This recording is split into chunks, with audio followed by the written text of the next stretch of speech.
movement. If there was a train signal that had to swing back and forth or the truck had to flip upside down, Roy would be in charge of rigging all of those things.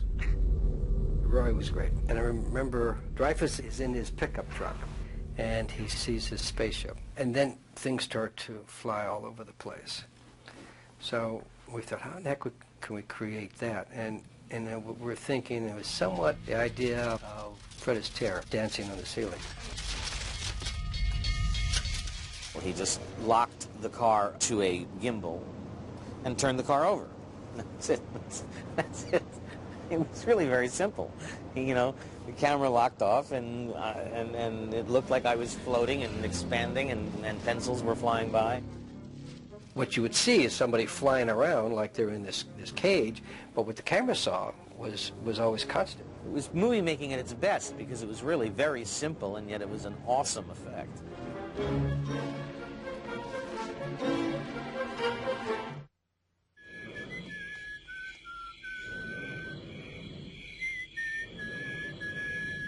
We had to build the road because we needed to have total light control. Fortunately, there was another hangar next door to this hangar that we had. So we built a road and we could open the doors so the person could drive through the set at 45, 50 miles an hour. I wanted to do my own stunts really, really bad. The scene where the truck almost hits me, I really desperately wanted to be the boy that had to be tackled and over into the ditch there, and at the last moment they put in a stunt double for that particular scene.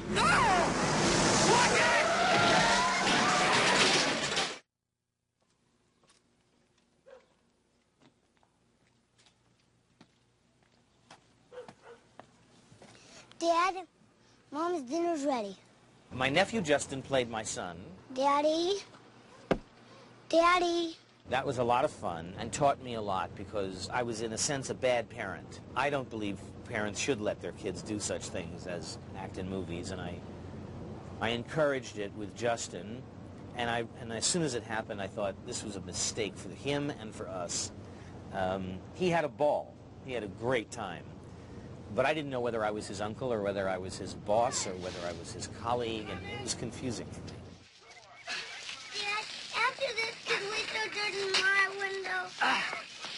I loved working with those three kids. We did some improvising with them, and I remember the little girl, we did the scene around the table eating dinner, and he was piling up the mashed potatoes, and one of the lines I had to say was, come on everyone, eat your dinner. I said, come on sweetheart, eat your mashed potatoes.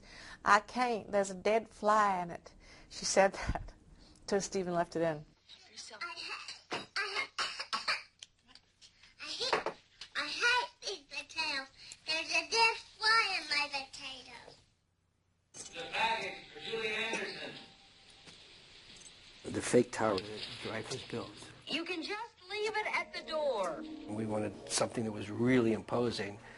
So I built that at the hangar, and we took it out to location, and we couldn't get it in the house because it was too big. So I had to cut it, start cutting it, slicing it, and moving it in, and then reconstructing it. Fortunately, it was out of styrofoam and stuff and clay, so, but it was, you know, it's like building a boat in the basement. That, you know, it was one of those kind of things.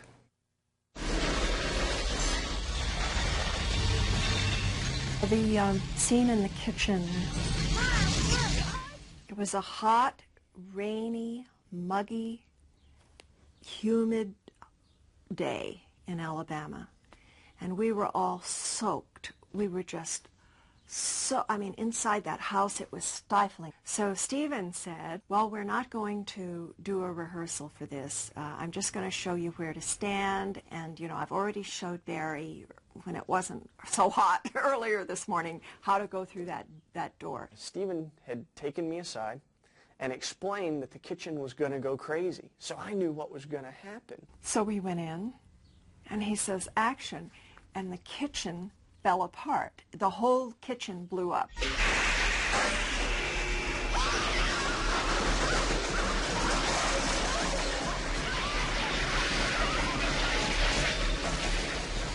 The knives, that's what scared me so much. There were knives, and they were flying all over the room, and I was petrified. I started screaming.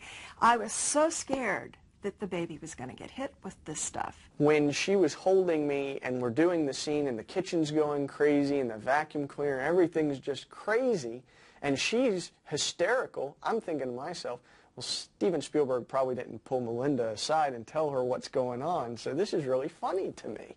I remember thinking, maybe I should tell her that it's all just a joke. A lot of folks ask about the doggy door. They want to know, wasn't that really scary? You know, all the lights going crazy. And I tell them no, because my real mom was on the other side pulling me through. Close Encounters had lots of merchandise come out, and one of the things were bubblegum cards. And in one of the bubblegum cards, you can see my mother's arm. I've always said that's part of her 15 minutes of fame.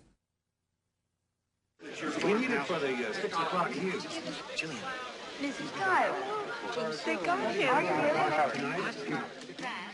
What was Jillian doing from the time the baby's kidnapped to when we see her in the motel room? Well, Steven had asked me, would your parents be open to being in this movie? My parents live in Kansas. My parents lived in the middle of Kansas. And he said, because I think Jillian goes home and is there with her mother and father. And oh, I was so thrilled with that idea because I thought I could talk my folks into it.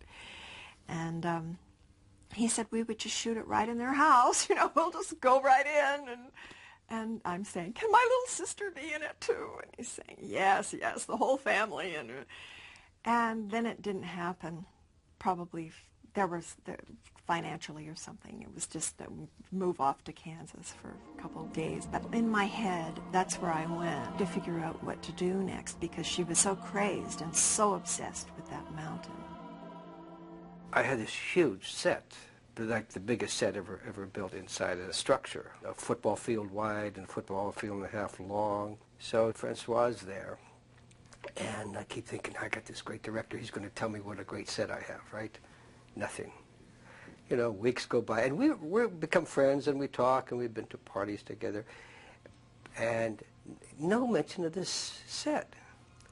So Steven comes up with this idea that Jillian is traveling away looking for Devil's Tower, and she stops in a little motel, like in Tucson or someplace. And this was like a quick idea. We had to get this done real quick. So within a couple days, I designed this set and built this set.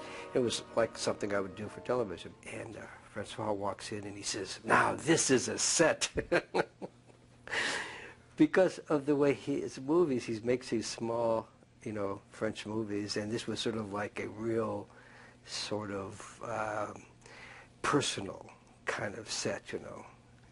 And the other one was just beyond his thinking. For me, Truffaut is the most personal filmmaker whose work I've ever seen. I wish I could have seen him work. I never had the opportunity, the way he was able to see me work.